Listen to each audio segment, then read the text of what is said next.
ሰላም ጤና ይስጥልን የተከበራችሁ የዩቲዩብ ቻናላችን ቤተሰቦች፣ በዛሬው መረጃ ጊዜ ብትሰሙት መልካም ይሆናል ካልነው መረጃ መካከል ዶክተር ደሳለኝ ስለነ ክርስቲያን ታደለ ያቀረቡት ፈታኝ ጥያቄ የሚለው ይገኝበታል። አብራችሁን ቆዩ። የሕዝብ ተወካዮች ምክር ቤት መጋቢት 10 ቀን 2017 ዓ.ም የ2017 በጀት ዓመት የመጀመሪያ ግማሽ ዓመት አፈጻጸምን መነሻ በማድረግ ከምክር ቤት አባላት ለሚነሱ ጥያቄዎች ጠቅላይ ሚኒስትሩ ምላሽና ማብራሪያ የሰጡ ሲሆን የሕዝብ ተወካዮች ምክር ቤት አባሉ ዶክተር ደሳለኝ ጫኔም ለጠቅላይ ሚኒስትሩ ድፍረት የተሞላባቸውን ጥያቄዎች አቅርበዋል። ዶክተር ደሳለኝ ጥያቄያቸውን ከመጀመራቸው በፊትም ሀገራችን ያጋጠሟት ውስብስብ ችግሮች፣ ተግዳሮቶችና ስጋቶች ምክንያታቸው ፖለቲካዊ ሲሆን መፍትሄያቸውም ፖለቲካዊ እንጂ የጠመንጃ አፈሙዝ ሊሆን አይገባም ነበር። መፍትሄያቸውም ፖለቲካዊ እንጂ የጠመንጃ አፈሙዝ ሊሆን አይገባም ነበር ያሉ ሲሆን የብልጽግናው አገዛዝም ሀገሪቱን በእንቅርት ላይ ጆሮ ደግፍ እንዲሉ ችግሮቹ ወደ ከፋ የቀውስ አዙሪትና ማቆሚያ የሌላቸው የእርስ በርስ ጦርነት ውስጥ አስገብቷታልም ብለዋል።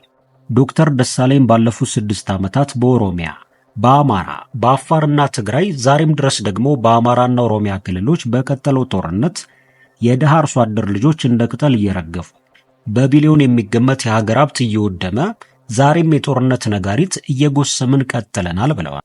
ዶክተር ደሳለኝ በሌላ በኩል ከሰብአዊ መብት ጥበቃ ጋር ተያይዞም የዓለም አቀፍና ሀገር አቀፍ ጥናቶችን እንዲሁም ሪፖርቶችን በማጣቀስ በሀገሪቱ የሰብአዊ መብት አያያዝና ረገጣ የደረሱበትን አሳሳቢ ሁኔታም የገለጹ ሲሆን የሰብአዊ መብት ጥቃቶች አሁንም ተባብሰው እንደቀጠሉም አስረድተዋል። ጋዜጠኞች፣ አክቲቪስቶች፣ ምሁራን፣ የሕዝብ ተወካዮችን ጨምሮ ሰላማዊ ዜጎች እውነትን የመናገር መብታቸውን ተጠቅመው ተጠያቂነት እንዲሰፍን በመጠየቃቸው ብቻ እየታሰሩና እየታፈኑ መሆኑን በሪፖርት መቀመጡንም ገልጸዋል። ዶክተር ደሳለኝ ለምሳሌ ሲሉም እነ ክርስቲያን ታደለን አንስተዋል። አክለውም በጦር ሜዳ እያዋጉ የተያዙ የህወሓት እስረኞች ተለቀው በገዢው ፓርቲ ላይ የሰላ ትችት ያቀረቡ የአማራ ተወላጆችን ግን ይህን ያህል ያለ ፍርድ ማሰር የገዢውን ፓርቲ አማራ ጠል ፖሊሲዎች በግላጭ የሚያሳዩ ናቸውም ብለዋል። ዶክተር ደሳለኝ በአማራ ክልል የአስቸኳይ ጊዜ አዋጁ ካለፈ በኋላም በአማራ ተወላጆች ላይ ዘር ተኮር እስራትና አፈናዎች መቀጠላቸውን አንስተዋል። ዶክተር ደሳለኝ የፖለቲካ ምህዳሩ ተዘግቶ ምንም አይነት የተቃውሞ ድምጾች እንዳይሰሙ ከፍተኛ የመብቶች መቃም እየተፈጸመ እንደሆነ ጠቁመዋል። እነዚህ ሁሉ ዓለም አቀፍና ሀገር አቀፍ ተቋማት የሀገራችንን የሰብአዊ መብት አያያዝ አሳስቧቸው ሪፖርታቸውን የሚያወጡት መንግስት ትኩረት አድርጎ ችግሮችን እንዲፈታና አፋጣኝ እርምጃም ወስዶ እንዲያስተካክል እንዲሁም ተጠያቂነትን እንዲያሰፍን ነውም ብለዋል። ዶክተር ደሳለኝ በመጨረሻም ለፋኖና ለኦሮሞ ነጻነት ኃይሎችም ጥሪ አቅርበዋል። ጠቅላይ ሚኒስትር አብይ አህመድም ለጥያቄዎቹ በሰጡት ምላሽ ዶክተር ደሳለኝ አብዛኛዎቹን ጥያቄዎች ራሱ መልሶታል፣ ለእርሳቸው ክብር ስል ግን አንዳንዶቹን ጉዳዮች በግርድፉ አንስቼ አልፋለሁ ካሉ በኋላ ይህንን ጦር ሰባቂ መንግስት በዚህ መልክ ሲተቹት ምን ነው የፋኖ ኃይሎችን ዝም አሏቸው ሲሉም ተደምጠዋል። ትንሽ ሚዛን ቢጠብቁ መልካም ነበር ሲሉም ማስፈራራታቸውን የጀመሩ ሲሆን ጠቅላይ ሚኒስትሩ በጣም የገረመኝ ነገር እኛ ቄስ ሞገሴ ሳንሆን ጉዱ ካሳዎች ነን፣ እኛ ትላንትና ናፋቂ አይደለንም፣ ለውጥ ፈላጊዎች ነን ብለዋል። ይህም ምላሻቸው ዶክተር ደሳለኝን አስቋቸው ታይቷል። አሁን መንግስታችን ለትችት በጣም ግልጽ ነው። ሐሳብ በመግለጽ ሰው የሚታሰር ቢሆን ኖሮ እርሶም እዚህ በግልጽ እየሰደቡን እንኳን አልታሰሩ፣ ከዚህ በፊት በነበረው ፓርላማ ቢሆን ግን ታስረው ነበር ሲሉም አነጋጋሪ ንግግርን አድርገዋል። ከዚህ በላይ ስድብ ምን አለ ያሉት አብይ አህመድ ከተሳደቡ በኋላ ግን ልክ እናስገባቸዋለን፣ 4 ኪሎ እንገባለን ቢጨምሩበት ግን እርሶም አይቀርልዎትም በማለትም ለማስፈራራት ሲሞክሩ ተደምጠዋል። አብይ አክለውም ዩቲዩብ ላይ የሚናገር ሁሉ ጋዜጠኛ ሆኖ መቼም ጋዜጠኛ ታሰረ ካሉን ህዝብ ይታዘባል፣ እንደዚህ ጊዜ ሰው እንዳሻው የሚናገርበት ዘመን የለም ሲሉም አወዛጋቢ ምላሽን ሰጥተዋል። ጠቅላይ ሚኒስትሩ እስረኞችን አስመልክቶም ፓርላማው እነዚህን እስረኞች ስንቴ ጎበኛቸው ሲሉም ጥያቄ ያቀረቡ ሲሆን ድሮ አይደለም ፓርላማ እስረኞችን ሊጎበኝ እስረኞቹ ራሱ ከተፈቱ በኋላ የት እስር ቤት እንዳሉ እንኳን አያውቁም ነበር ብለዋል። ጠቅላይ ሚኒስትሩ እኛ ነጻነትን ዲሞክራሲን ለማስተዳደር ልምድ ስላልነበረን አሁን እንቸገራለን ያሉ ሲሆን ለዚህም መንግስት መታገስ ይኖርበታል ብለዋል። ጠቅላይ ሚኒስትሩ ባለፈው ከፋኖም ከኦነጎችም ጋር ድርድር እያደረግን ነው ብያችሁ ነበር፣ በአማራም በኦሮሚያም በየትኛውም ጎጥ ያለ የጎበዝ አለቃ በግራም በቀኝም የሚደራደር አለ፣ ሽማግሌም ይልካል። መልሶ ግን መደራደር ተገቢ አይደለም ብሎ ይዘምታል ሲሉም አወዛጋቢ ንግግርን አድርገዋል። አብይ 5 ዓመትም 6 ዓመትም ብንዋጋ ማንም ሰው 4 ኪሎ ስለማይደርስ ብንደራደር ይሻላል ሲሉም ጥሪ አቅርበዋል። አብይ አህመድ በመጨረሻም ዶክተር ደሳለኝን ሁሉ ነገር ጨለማ ነው፣ ሁሉ ነገር ጥፋት ነው ብለዋል። እኔ ለእርሶ ነው ያዘንኩ፣ ተስፋ እንዴት አይሰንቁም ሲሉም ምክር ቢጤ ለግሰዋል። ክቡራን አድማጮቻችን ለሰዓቱ ብታደምጡት መልካም ይሆናል ያልነው መረጃ ይህንን ይመስላል። በሌላ መረጃ ተመልሰን እስከምንገናኝ ድረስ መልካም ቆይታ። ህፃናትን ጨምሮ ሲቪሊያኖች እየተገደሉበትና የሲቪሊያን ተቋማት እየፈረሱ እንደሆነ ቢቢሲን ጨምሮ በዓለም አቀፍ ሚዲያዎች ተዘግቧል።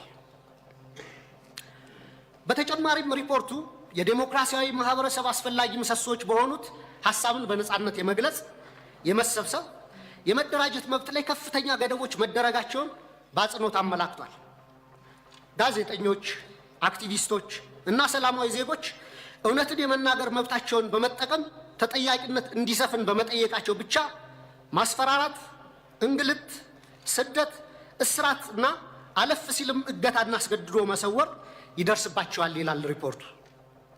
ለምሳሌ ያለመከሰስ መብት ያላቸው አማራ የሆኑ የፌዴራልና የክልል ህዝብ እንደራሴዎች የሆኑት አቶ ክርስቲያን ታደለ፣ አቶ ዮሐንስ ቧያለው፣ ዶክተር ካሳ ተሻገር ያለመከሰስ መብት ሳይነሳ ተይዘው ለ20 ወራት ታስረው ይገኛሉ።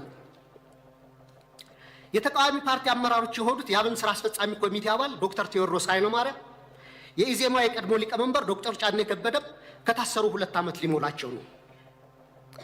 በተመሳሳይ በርካታ የአማራ ጋዜጠኞች እንደ ምሳሌ መስከረም አበራ፣ ገነት አስማማው፣ ጋዜጠኛ ጎበዜ ሲሳይ፣ ጋዜጠኛ አባይ ዘውዱ፣ ጋዜጠኛ ዳዊት በጋሻውና ቴዎድሮስ ንብረት፣ የአማራ ምሁራን የሆኑት ዶክተር ወንዶሰን አሰፋ፣ ረዳት ፕሮፌሰር ሲሳይ ብቸው፣ ፕሮፌሰር ማረጉ ቢበይን፣ ዶክተር ዘሪሁን ባህሪ፣ ዶክተር መሰረት ቀለመወርቅ፣ ዶክተር ገብረአብ አረሙ፣ ረዳት ፕሮፌሰር ዳኛ አበበን የመሳሰሉ ምሁራን እና ጠበቃ ለሊ ምረቱና ጠበቃ ኤርሚያስ መኩሪያ አይነት የህግ ባለሙያዎች እንዲሁም የመንግስት ሰራተኞችና ወጣቶች በአጠቃላይ 182 የሚደርሱ አማራዎች በ25 የሽብርና ህገ መንግስታዊ ወንጀሎች መዝገብ ተከሰው ያለ ፍትህ ለ20 ወራት በፍርድ ቤት ይመላለሳሉ። የዘገየ ፍትህ እንደተነፈገ ይቆጠራል እንዲሉ የፍትህ ስርዓቱ ዛሬም ቀልጣፋና ፍትሃዊ ውጤት ማምጣት እንዳልቻለ አመላካች ነው። በኢህአዴግ ጊዜ ይደረግ እንደነበረው ሁሉ ፍርድ ቤት በተደጋጋሚ ይመላለሳሉ። ፍትህ ግን እንደ ሰማይ ርቋቸዋል። በጦር ሜዳ እያዋጉ ተይዘው የታሰሩ የህወሓት አመራሮችን በአጭር ጊዜ የፈታ መንግስት በገዢው ፓርቲ አሰራሮች ላይ የሰላ ትችት የሚሰነዝሩ አማራዎችን ይህን ያህል ጊዜ ያለ ፍርድ ማሰር የገዢውን ፓርቲ አባላት ጠር ፖሊሲዎች በግላጭ የሚያሳይ ነው። የአማራ ክልሉን ጦርነት ተከትሎ ለ10 ወራት የቆየው አስቸኳይ ጊዜ አዋጅ በታወጀበት ባለፉት 20 ወራት ውስጥም በሺዎች የሚቆጠሩ አማራዎች መታወቂያቸው እየታየና በብሔር እየተለዩ ኢትኒክ ፕሮፋይሊንግ እየተደረጉ ታስረዋል። ኢሰብአዊ ለሆኑ አያያዞች መጋለጣቸውንም መንግስታዊ የመብቶች ተቋም ኢሰመቁና ዓለም አቀፍ ድርጅቶች ጭምር ገልጸውታል። የአስቸኳይ ጊዜ አዋጅ ከተጠናቀቀ በኋላ ባለፈው ወር በመዲናችን እስከ ተካሄደው የአፍሪካ መሪዎች ጉባኤ ድረስ የአማራ ልጆች ጅምላ ስር አልቆመም። የተባበሩት መንግስታት ድርጅት የሰብአዊ መብቶች ኮሚሽን ባወጣው ሪፖርት ውስጥ የተካተቱ አብዛኛዎቹ የመብት ጥሰቶች መንግስታዊ ተቋም በሆነ የኢትዮጵያ ሰብአዊ መብቶች 2016 ሪፖርት በምርመራ ጭምር የተረጋገጡ ናቸው። በተጨማሪም ኢሰመጉ፣ አምነስቲ ኢንተርናሽናል፣ ሂውማን ራይትስ ዋች፣ ሲፒጄ እና የአውሮፓ እና የአሜሪካ ኤምባሲዎች ጭምር ባወጣቸው ሪፖርቶች እና መግለጫዎቻቸው አሳሳቢነታቸውን ገልጸዋል። መንግስታዊ ኢሰመጉ ጥቅምት 13 2017 ባወጣው ሪፖርትም በአዲስ አበባ በአማራና በኦሮሚያ ክልሎች የተለያዩ አካባቢዎች በርካታ ዜጎች ያስገድዶ መሰወር ወይም ፎርስድ ዲስአፒራንስ ሁኔታ ሊያቋቁም በሚችሉ እና ያሉበት ሳይገለጽ በተራዘመ እስር ውስጥ እንደሚገኙ ተመላክቷል። የፖለቲካ ምህዳሩን ስናይ ደግሞ ተዘግቶ ምንም አይነት የተቃውሞ ድምጾች እንዳይሰሙ ከፍተኛ የመብቶች መቃ እየተፈጸመ ሲሆን በብልጽግና የሴፍቲኔት ፓኬጅ ውስጥ ያልተካተቱ ጥቂት የተቃውሞ ድምጾችም ሳፎኬት ተደርገው በደመነፍስ ለመተንፈስ እየተፍጨረጨሩ ነው። እነዚህ ሁሉ ዓለም አቀፍና ሀገር አቀፍ ተቋማት የሀገራችን የሰብአዊ መብት አያያዝ አስስቧቸው ሪፖርታቸውን የሚያወጡት የሚመለከታቸው የመንግስት አካላት ትኩረት አድርገው ችግሮች እንዲፈቱ እንዲያደርጉና መንግስቶም አፋጣኝ እርምጃ ወስዶ እንዲስተካከሉ እንዲሁም ተጠያቂነት እንዲሰፍን ነው። የህዝብ ተወካዮች ምክር ቤትም አንድም ቀን እንኳ ሁኔታውን በተመለከተ በምክር ቤቱ ስብሰባዎች አጀንዳ አድርጎ አለመወያየቱ፣ ሁኔታውን በተመለከተም በአስፈጻሚው ላይ በቂ ክትትልና ቁጥጥር አለማድረጉ፣ በህገ መንግስቱ በተሰጠው ስልጣን መሰረት አንድም የእርምት እርምጃ አለመውሰዱ በታሪክና በትውልድ ፊት ተጠያቂ የሚያደርገው ነው። የተከበሩ አፈ ጉባኤ፣ ክቡር ጠቅላይ ሚኒስትር፣ ከላይ ያለውን የሀገሪቱን ነባራዊ ሁኔታ የተመለከተ ረጅም ትችት ያቀረብኩት ለጥያቄ መቅድም እንዲሆነኝ እንጂ መቼም ብልጽግና ስለ ሀገራዊ ችግሮቻችን አላይም፣ አልሰማም፣ አልናገርም ካለ ውሎ ማደሩ ጠፍቶኝ አይደለም። ብልጽግና የሚታየው ጦርነት፣ የሚሰማው የቄስ ሞገሴዎችን ከንቱ ውዳሴ፣ ከተናገረም ወይ ደረቅ ፕሮፓጋንዳ ወይም ነጭ ውሸት ነው። በመካከል የከሱና የመነመኑ እውነቶች የሉም ማለት ግን አይደለም። ወደ ጥያቄ ስገባ ባለፉት 7 ዓመታትና ከዚያም በፊት ባሉ